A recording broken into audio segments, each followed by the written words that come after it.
Shalom les amis, Shabbat, Parashat, Devarim.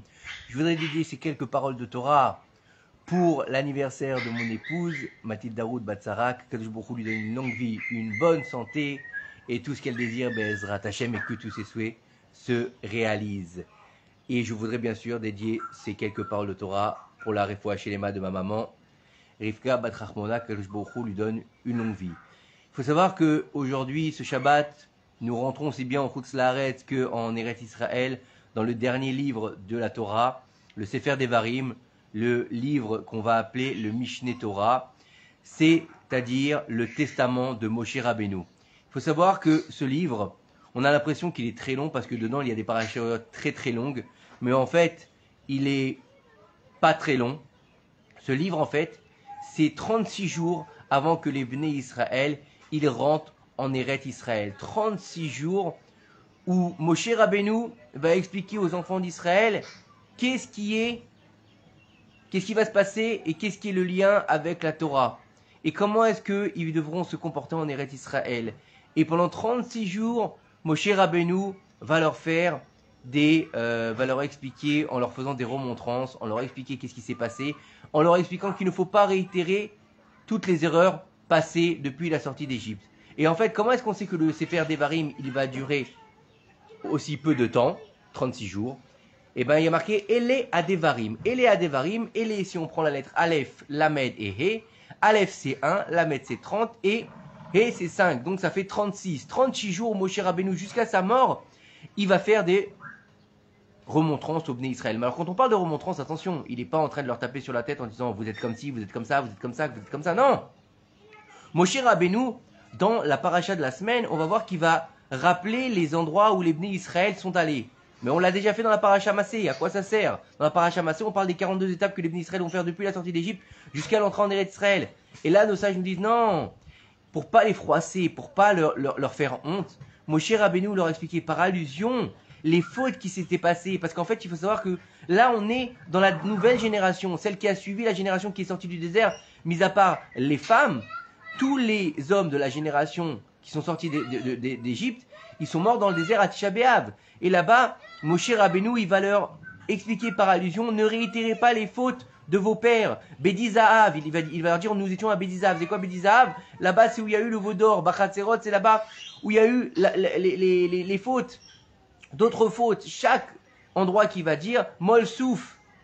Là-bas, il va expliquer qu'il y a eu des fautes. Il va rappeler au Bnei Israël en allusion la faute du veau d'or, la faute des explorateurs, la faute de Korach, la faute de Laman, la faute d'Écaille, etc., etc. Toutes les fautes, et en leur expliquant que maintenant, regardez, le Mishneh Torah, je vous donne mon testament. Vous allez rentrer en Eretz Israël, et vous allez maintenant devoir vivre dans la nature. Jusqu'à maintenant, vous avez vécu hors nature. Maintenant, vous allez devoir vivre dans la nature, mais tout en respectant les commandements divins. Vous devez transcender l'humain dans le divin, alors que jusqu'à maintenant, vous étiez totalement dans le divin. Il faut savoir que de cette paracha et de ce livre, on peut apprendre beaucoup d'enseignements.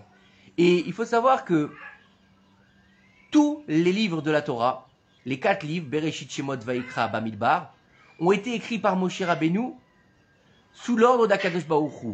Il lui a raconté ce qu'il fallait écrire. C'est-à-dire que dans le parachat de Bereshit, Dieu va dire à Moshe Rabbeinu, eh ben écoute, voilà, j'ai créé le monde, ensuite on a eu Noach, le déluge, la tour de Babel, Avraham, Yitzhak, Yaakov, les 12 tribus, et la descente en Égypte. À partir du deuxième Sefer, Shemot, Vaikra, Bamidbar, Dieu va lui dire qu'est-ce qu'il faut faire et qu'est-ce qu'il faut mettre comme prophétie dans la Torah. Alors là, il va lui dire, tu vas noter que vous êtes sorti d'Égypte, que vous avez fait le Korban Pessah, que vous avez traversé la mer, que vous avez reçu la Torah, et que vous avez ensuite été dans le désert, et là-bas vous avez pris tous les corbanotes, vous avez, pour réparer la faute du veau d'or, vous avez fait le Mishkan et le service de le Mishkan, et ensuite, qu'est-ce qui s'est passé avec Korach, avec Bilham, et tout ce qui s'est passé, Dieu va lui dire, voilà, c'est ça que tu dois noter et pas autre chose. Par contre, le Sefer Devarim, c'est quoi le Sefer Devarim?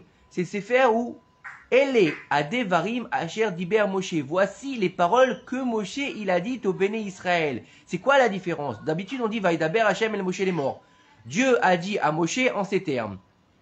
Daber el ben Israël, parle aux enfants d'Israël. Et là, on nous dit, elle est à Devarim, voici les paroles, Asher diber Moshe, que Moshe a dit, El kol adat ben Israël, à tout le peuple d'Israël. Ça veut dire que c'est lui qui va dire les paroles. Il faut savoir que la paracha de Devarim est toujours lue avant avant le 9 Av, avant Tisha B'Av, avant le jeûne de Tisha B'Av, pour nous faire comprendre que il y a une chose qui est très importante dans la Torah. Ochiach tochiach et amitecha. Il faut que tu saches faire des remontrances à ton ami quand tu vois qu'il a pris un mauvais chemin. Mais quand on fait des remontrances à notre ami, c'est pas on va lui dire t'es un rachat, pourquoi t'as fait ci, pourquoi t'as fait ça, pourquoi t'es comme ci. Non, on va lui dire écoute, faut que tu comprennes.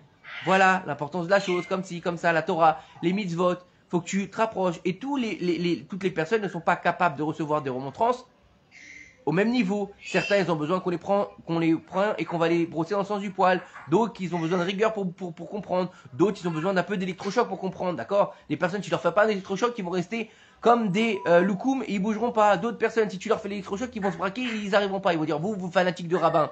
Donc, il faut savoir comment faire la tochacha, comment faire la remontrance. C'est ce que ça a fait Moshe Rabbeinu. Mais ce qu'il faut apprendre du Sefer Devarim, et ce qu'il faut apprendre de ces 36 jours intenses où Moshe Rabbeinu s'est adressé au peuple d'Israël, et qui leur a dit toute la Torah, il refait toute la Torah entière derrière ces quelques parachiotes de Devarim, Vaïtranan, Ekev, Re'e, Shoftim, etc. jusqu'à arriver Vezot Aberacha, la dernière paracha où il va bénir le peuple d'Israël, Moshe. Il faut savoir que Moshe Rabbeinu, lorsque Akadosh Baruch Hu, il va lui dire Moshe, je veux que tu ailles libérer le peuple d'Israël. Et Moshe, pendant une semaine, il va se disputer entre guillemets avec Hachem en lui disant non, je ne suis pas capable d'aller libérer le peuple. Je ne suis pas un homme de parole. J'ai la bouche qui est lourde, d'accord? Il lui a dit, je suis bègue, je ne sais pas parler correctement. Et pendant une semaine, ils vont se prendre la tête jusqu'à qu'Akadosh Baruch Hu, il va lui dire maintenant tu y vas et puis c'est tout. Et il lui dit tu devais être le Cohen, tu as perdu cette possibilité parce que tu as refusé tout de suite d'être le libérateur du peuple d'Israël. Mais Moshe lui a dit, mais je suis Aral Sfataim quoi? C'est-à-dire que je suis bègue, je ne sais pas parler bien. Alors Dieu lui a dit, t'inquiète pas, je vais donner ton frère qui va t'aider. Donc on sait que Moshe n'est pas un homme de parole. Pourquoi Dieu a pris quelqu'un qui n'était pas un homme de parole? Justement, pour montrer que c'est lui qui parlait par la bouche de Moshe Rabbeinu. C'est-à-dire que c'était une prophétie complète. C'était Dieu qui s'exprimait par la bouche de Moshe Rabbeinu pour réaliser les miracles qu'il a réalisés en Égypte, pour faire sortir le peuple d'Israël, et ensuite pour gérer le peuple pendant 40 ans dans le désert. Un homme seul, avec plus de 600 000 personnes, c'est impossible qu'il puisse gérer comme ça. Comment est-ce qu'il arrivait à gérer? Parce que Dieu, il parlait de sa bouche. Par contre, Sefer Devarim, Elé à Devarim, voici les paroles, Asher Diber Moshe.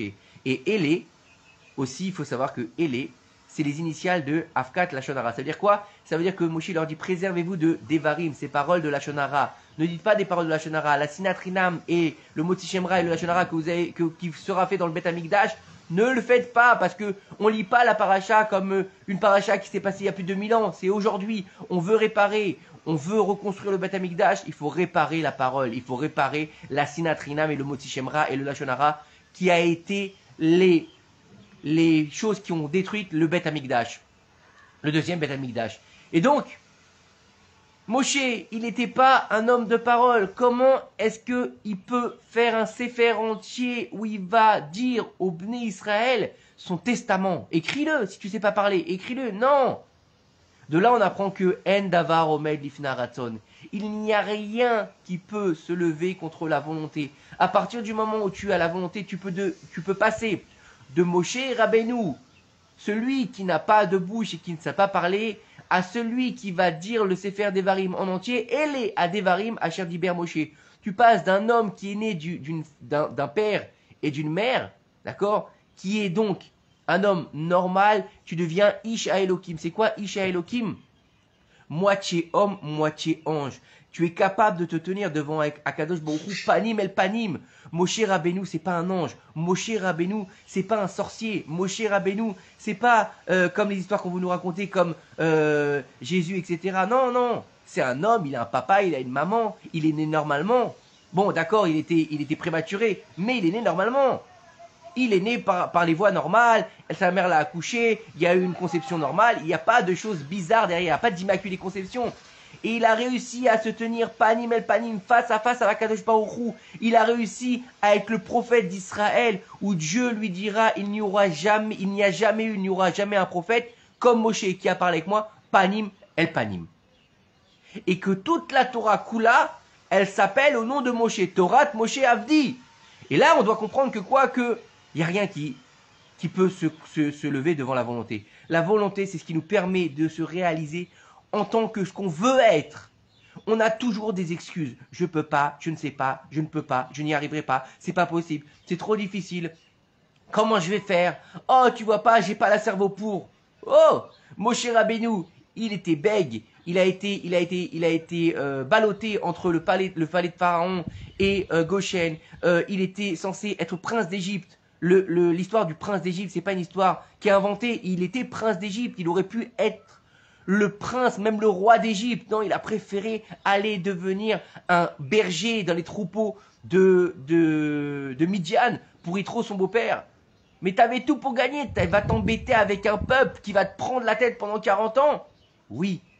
Mais parce que j'ai la volonté de réaliser la volonté divine, je vais devenir le prophète numéro 1 du monde entier. Pas seulement du peuple d'Israël, du monde entier, le plus grand des prophètes.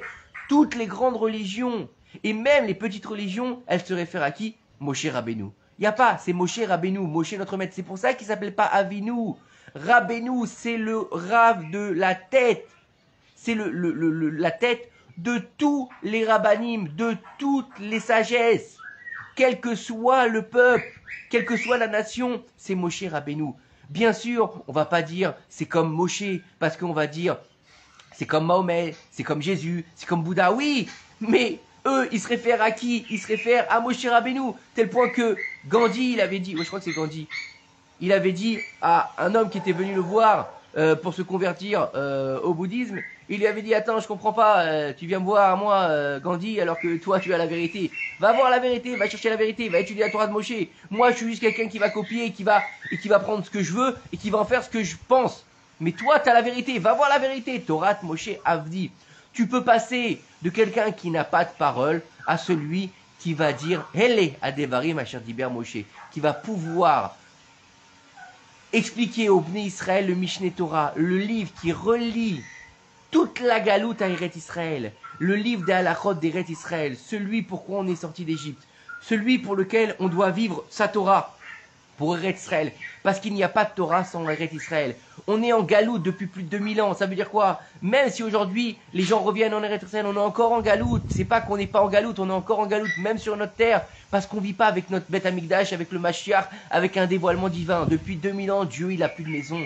Qu'est-ce qu'on va attendre pour se réveiller et dire « Oh, c'est maintenant ou jamais ». Nous aussi, on doit devenir des hommes de parole. Ça veut dire quoi, des hommes de parole? Bien sûr, on va pas prophétiser comme Moshe Rabbeinu. On va pas écrire une Torah comme Moshe Rabbeinu. On va pas donner des lois comme Moshe Rabbeinu. Non.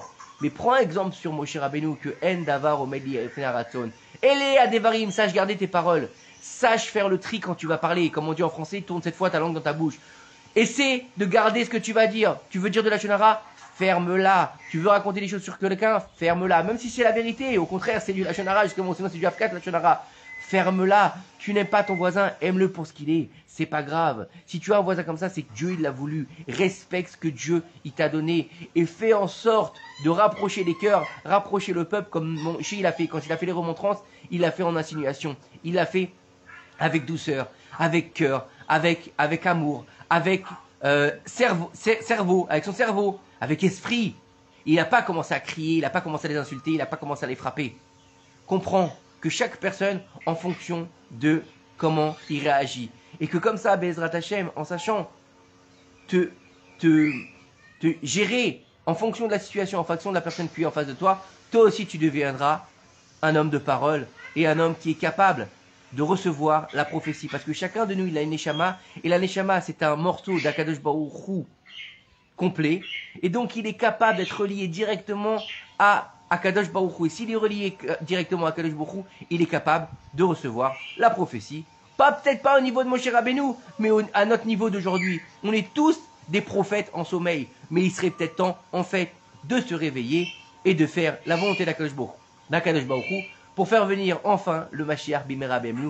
Amen. Qu'Akadosh Baruch Hu nous aide à faire venir le Mashiach qui déploie sur nous toute sa miséricorde pour qu'enfin ce jeûne de Tisha B'Av, ce jour le plus triste de l'année juive, se transforme enfin en jour de fête. Comme il est écrit, Moed, c'est pour ça qu'il n'y a pas de Tachanoun le jour de Tisha B'Av, parce que c'est pas un jour de deuil, il est appelé à se transformer en jour de joie, en Yom Tov. Donc transformons par